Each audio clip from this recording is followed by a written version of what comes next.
Hello friends, welcome to the YouTube channel of professor Parth Patel. आज का हमारा टॉपिक है design of machine element subject में डिज़ाइन प्रोसेस। यानी कि कोई भी कंपोनेंट या कोई मशीन की आपको डिज़ाइन करनी है तो कौन से स्टेप्स फॉलो करने होंगे सीक्वेंस वाइज, तो आप अपनी फाइनल डिज़ाइन तक पहुंच सकते हैं या फिर वो कंपोनेंट का को प्रोडक्शन स्टेज तक ले जा सकते हैं। तो वो पूरी प्रोसीजर आज हम पढ़ेंगे कि आपको ये कहाँ से स्टार्ट करना है और कहाँ तक एंड करना है। तो ये अगर आपको ये हमारा थर्ड लेक्चर है। अगर अगले 2 लेक्चर भी आपको पसंद आए हैं और अगर आपको ये लेक्चर सीरीज़ पूरी समझनी है, ये पूरा सब्जेक्ट आपको समझना है, तो हमारी इस चैनल को सब्सक्राइब कीजिए और इस वीडियो को लाइक कीजिए। तो आज का हमारा टॉपिक है डिज़ाइन प्रोसेस। जनरल प्रोसीजर जो होती है मशीन डिज़ाइन की, यानी कि कोई भी मशीन को डिज़ाइन करने की या मशीन के कंपोनेंट्स को डिज़ाइन करने के लिए जो जनरल प्रोसीजर होती है वो आज हम डिस्कस करने वाले हैं। फाइनल ईयर में प्रोजेक्ट भी आता है। प्रोजेक्ट में बहुत सारे बच्चों को कन्फ्यूज़न होता है कि स्टार्ट कहाँ से करें, तो वो प्रोजेक्ट की गाइडलाइंस भी इसी लेक्चर में छुपी हुई है। यही प्रोसीजर फॉलो करके आप अपना प्रोजेक्ट भी बना सकते हैं और उसको फाइनल स्टेज तक ले जा सकते हैं। तो आप ध्यान से समझिए आपको कौन से स्टेज पे क्या करना है और क्या कंप्लीट प्रोसीजर करनी है, तो आपका जो कंपोनेंट है उसको आप प्रोडक्शन स्टेज तक ले जा सकते हैं। तो सबसे पहले तो नीड आइडेंटिफाई करनी होगी कि आप कोई भी मशीन बनाना चाहते हैं या मशीन कंपोनेंट बनाना चाहते हैं, तो उससे आप क्या करवाना चाहते हैं, आपकी एक्सपेक्टेशन क्या है। आप सबसे पहले वो डिफ़ाइन कर लीजिए। कोई भी कंपोनेंट अगर आपको बनाना है तो आप सबसे पहले समझ लीजिए आपको वो क्या उस मशीन से करवाना है। डिटेल में नीड लिखिए, जो पूरी की पूरी तरह से कोई भी कॉम्प्रोमाइज़ किए बिना पूरी नीड राइट कीजिए किसी पेपर के ऊपर कि मेरा मशीन ये काम करना चाहिए। ऐसी पूरी नीड या आप वो मशीन किस एम के लिए बना रहे हैं उसे पूरे डिस्क्रिप्टिव टाइप में लिखिए सबसे पहले, कि आपको आपका मशीन के साथ क्या करना है और वो आपके लिए क्या कर सकता है। वो डिटेल में डिस्क्रिप्शन आप लिख सकते हैं। तो आपको सबसे पहले आपकी नीड आइडेंटिफाई करनी होगी। यहाँ पे मैंने एक एग्जांपल दिया है जिसमें हमको एक रेसिप्रोकेटिंग मोशन चाहिए। ये हमारा एम है। कोई भी तरह से हमको ऐसी रेसिप्रोकेटिंग मोशन चाहिए। ये मान लीजिए कि हमारा एम है, हमें रेसिप्रोकेटिंग मोशन चाहिए। फिर वो रेसिप्रोकेटिंग मोशन को आप किसी भी जगह पे इस्तेमाल कर सकते हैं, लेकिन ये आपका एम हो गया कि मुझे रेसिप्रोकेटिंग मोशन चाहिए। तो सबसे पहला स्टेप ये हो गया। इसके बाद सेकंड स्टेप आता है रेसिप्रोकेटिंग मोशन हमने डिसाइड कर लिया कि हमें चाहिए। उसके बाद आता है सिंथेसिस या मैकेनिज्म डिसाइड करना। सबसे पहले आपने आपके मशीन कंपोनेंट की नीड डिसाइड कर ली। उसके बाद वो नीड फुलफिल करने के लिए कौन सी मैकेनिज्म आप यूज़ करेंगे वो आइडेंटिफाई कर लीजिए डिटेल में। क्योंकि अगर एक बार आप अगले स्टेप में चले जाइए और उसके बाद अगर आपको ऐसा महसूस हुआ कि आपकी मैकेनिज्म में आपको कोई चेंज करना है, तो वापस से पूरी डिज़ाइन प्रोसीजर को आपसे वो फिर से शुरू करना पड़ेगा। इसलिए इस सेकंड स्टेज में ही आप डिसाइड कर लीजिए कि आप कौन सी मैकेनिज्म यूज़ करेंगे, जिस मैकेनिज्म से आपको आपका जो मशीन कंपोनेंट है वो पूरा आपका जो वर्क चाहिए वो फुलफ़िल करवा सकता है। तो इस तरह से आप पहले उसकी मैकेनिज्म डिसाइड कर लीजिए कौन सी मैकेनिज्म आप यूज़ करने वाले हैं। तो यहाँ पे आप देख सकते हैं कि एक क्रैंक है, क्रैंक के साथ हमने कनेक्टिंग रोड लगाया है और कनेक्टिंग रोड के साथ पिस्टन लगाया है। तो ये क्रैंक गोल गोल घूमेगा। इस क्रैंक को आप किसी भी तरह से घुमा सकते हैं। यहाँ पे मोटर लगा दीजिए तो ये क्रैंक गोल गोल घूमने लगेगा। उसके साथ कनेक्टिंग रोड ऑसिलेट होगा और ये पिस्टन रेसिप्रोकेटिंग मोशन करेगा। तो यहाँ पे हमारी मैकेनिज्म भी डिसाइड होगी कि हम इस मैकेनिज्म को यूज़ करने वाले हैं। तो सेकंड स्टेप आपका हो जाता है सिंथेसिस या तो फिर मैकेनिज्म डिसाइड करना। उसके बाद थर्ड स्टेप आता है analysis of forces. Mechanism decide हो जाने के बाद आपके कंपोनेंट्स भी डिसाइड हो गए कि कौन से कंपोनेंट्स में यूज़ होने वाले हैं। जैसे कि यहाँ पे क्रैंक यूज़ होगा, कनेक्टिंग रोड होगा, पिस्टन होगा और पिस्टन के आसपास सिलेंडर होगा। तो ये हमारे कंपोनेंट डिसाइड हो गए हैं। अब इस कंपोनेंट्स के ऊपर कौन से फोर्सेस लगेंगे, एक्सटर्नल फोर्सेस, जैसे कि हमने बताया कि हम यहाँ पे मोटर लगाएंगे। तो मोटर जो है वो एक कनेक्टिंग रोड को ये क्रैंक को गोल गोल घुमाएगी तो वो क्रैंक के ऊपर कौन से फोर्सेस लगेंगे। क्रैंक जो है हमने पिन जॉइंट के साथ ऑसिलेटिंग ये जो कनेक्टिंग रोड है उसके साथ लगाया है, तो वो पिन के ऊपर कौन से फोर्सेस लगेंगे। ये कनेक्टिंग रोड ऑसिलेट हो रहा है तो उसके ऊपर कौन से फोर्सेस लगेंगे। ये पिस्टन के ऊपर कौन से फोर्सेस लगेंगे। पिस्टन के और कनेक्टिंग रोड को कनेक्ट करने वाली यहाँ पे जो पिन होती है वो पिन के ऊपर कौन से फोर्सेस लगेंगे। और ये जो पिस्टन यहाँ पे स्लाइड हो रहा है वो सिलेंडर के ऊपर कौन से फोर्सेस लगाएगा। तो आपको सबसे पहले फोर्सेस एनालिसिस कर लेने चाहिए। ये प्रोजेक्ट में भी आपको हेल्पफुल होगा कि आपको कौन सी सीक्वेंस में प्रोजेक्ट कंप्लीट करना है। तो आप सबसे पहले फोर्सेस डिसाइड कर लीजिए और फोर्सेस की वैल्यू डिसाइड कर लीजिए कि कितने न्यूटन का या किलो न्यूटन का इसके ऊपर फोर्स लगने वाला है। ठीक है, तो फोर्स एनालिसिस हो जाने के बाद आपका फोर्थ जो स्टेप है वो है मटेरियल सिलेक्ट करना। अब फोर्थ स्टेप में आपको ये करना है कि ये कंपोनेंट के मटेरियल आप कौन से रखेंगे। अलग अलग सिचुएशन के हिसाब से अलग अलग रिक्वायरमेंट होती है डिज़ाइन इंजीनियर की, तो वो अपने हिसाब से अलग अलग मटेरियल सिलेक्ट करता है। मटेरियल सिलेक्ट करने के लिए कौन से फैक्टर्स आपको कंसीडर करेंगे वो हमारे पिछले वीडियो लेक्चर में हमने कवर किया है कि कौन से फैक्टर्स अफेक्ट करेंगे मटेरियल सिलेक्शन करने के लिए। तो वो सारे फैक्टर्स मद्देनजर रखते हुए आप सारे स्टेप्स एक साथ सोच के अपना मटेरियल फाइनल कीजिए कि आप क्रैंक का कौन सा रखेंगे, जो बीच में पिन है कौन सा रखेंगे। सारे फैक्टर कंसिडर करके फ्रिक्शन कंसिडर कर कीजिए, मटेरियल अवेलेबिलिटी, कॉस्ट, सब कुछ एक साथ डिसाइड करके आप मटेरियल सिलेक्ट कर दीजिए कि ये सारे कंपोनेंट आप किस मटेरियल के बनाने वाले हैं।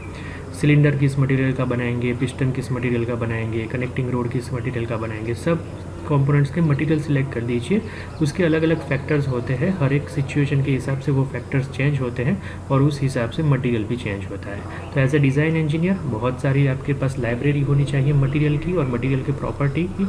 तो ये फोर्थ स्टेप आपको ईजिली कंप्लीट हो जाएगा अगर आपके पास वो लाइब्रेरी है तो।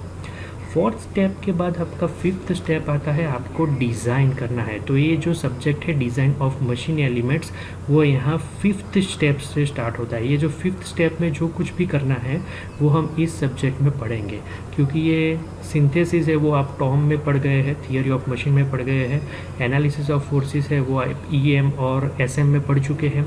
मटेरियल सिलेक्शन जो है वो आप मटेरियल साइंस में पढ़ चुके हैं। अब ये जो फिफ्थ स्टेप है वो डिज़ाइन है, वो डिज़ाइन आपको इस सब्जेक्ट में पढ़ना है।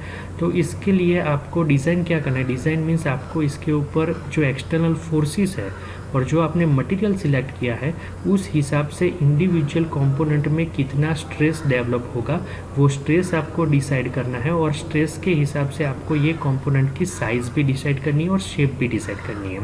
यहाँ पे आप देख सकते हैं आपको रेक्टेंगुलर एक रोड जैसा दिख रहा होगा कनेक्टिंग रोड, तो आपको डिसाइड करना होगा कि आप ये कनेक्टिंग रोड का शेप कैसा रखेंगे।